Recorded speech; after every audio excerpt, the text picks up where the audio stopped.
Welcome back guys to lesson 2 of our solar course, Beginner's Guide to Solar Power Mastery. I remain your instructor, Engineer Torenang, and in today's lesson we will be taking a look at the basic components of the solar power system. Today you'll get to understand the key parts that make the solar system to work. This is a very interesting one, so I'm urging you to watch till the end so that you can get the benefits of this lesson. Let's quickly look at today's lesson overview. First, we'll be examining the solar panels, then we'll be looking at the inverters and then the charge controllers. Finally, we are going to take a look at the battery. So these are the 4 major components we are going to be examining in today's lesson, and I urge you guys to stay glued to your screen as this is going to be a very exciting one. If you're a new subscriber, just do well to hit that subscribe button so that you can get more of such content that will lead you from being a beginner to a pro solar installer. So guys, let me introduce you to the first components, the solar panels. Solar panels generate electricity from the sun,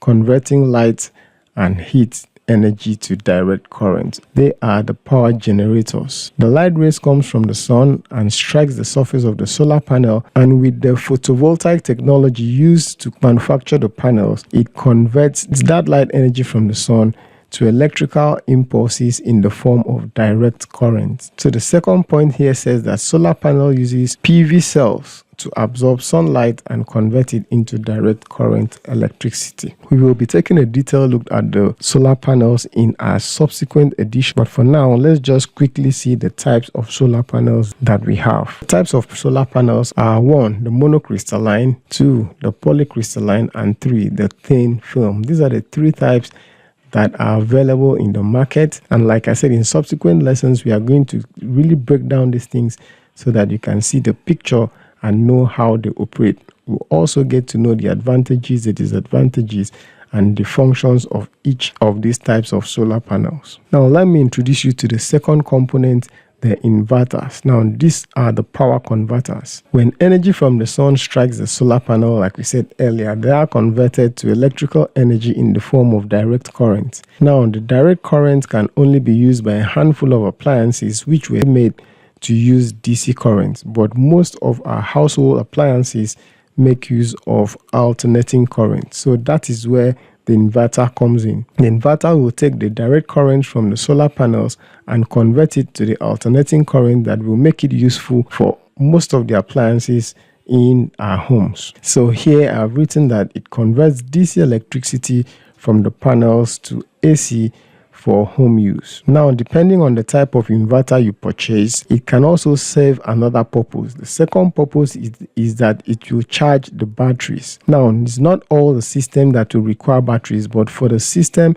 that will require battery for backup for future use, then this inverter can come in very handy, where it will help you charge the battery using either the grid supply or the DC from the solar panels. So simply put, the inverter converts the direct current electricity from the solar panels to the alternating currents which are suitable for your home appliances, and in some cases the inverter will also charge the batteries in the solar power system and store the energy for future use. So up next we'll be looking at the types of the inverters. These are the common types that we have. We have the string inverter, the micro inverter, and the hybrid inverter. Now all this we are going to examine and take a deep dive into this, dissecting their components, uses, effectiveness, advantages and disadvantages. So guys, if you have not subscribed, just do well to hit the subscribe button now so that you won't miss out on any of these future tutorials. Next, let's look at the importance of the charge controller. Third device here is the charge controller, and their function is simply to charge the batteries. So I've written here that the charge controllers regulate voltage and current to prevent the batteries from overcharging. Also, they can power the DC load directly. So when the energy comes from the solar panels in the form of the direct current, it gets to the charge controller. The charge controller will take this direct current and regulate it to charge the battery in the case of an off-grid or the hybrid system. So it prevents the battery from overcharging.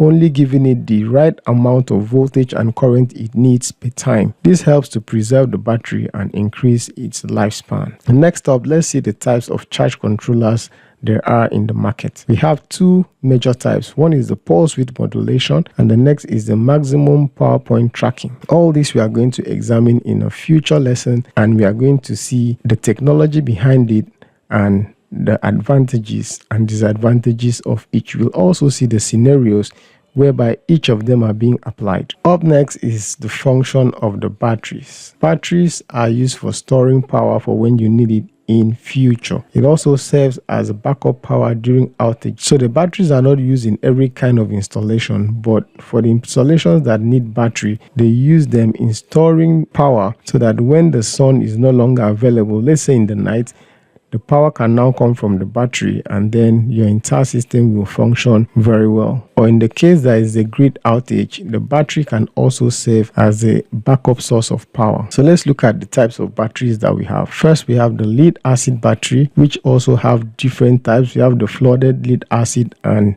some other types. Then we have the lithium ion. So in our subsequent lessons, we are going to be examining these batteries, and we will be deep diving into their components, the technology behind it, the advantages, disadvantages, and the scenarios where they are being used. So guys, there you have it. Those are the major components of the solar power system, and in a future lesson, we will be looking at the components that are not so major but are also very important. But for now, let's take a recap of what we've learned so far. First, we looked at the solar panels as the energy generator of the entire solar power system. Next, we saw the inverters as the energy converters. They take energy from the solar panels, convert it to useful power for the appliances in the house. Thirdly, we saw the charge controllers, whose function is to control and regulate the charging of the battery. Finally, we saw the battery, which serves as a source of backup power in the case of a power outage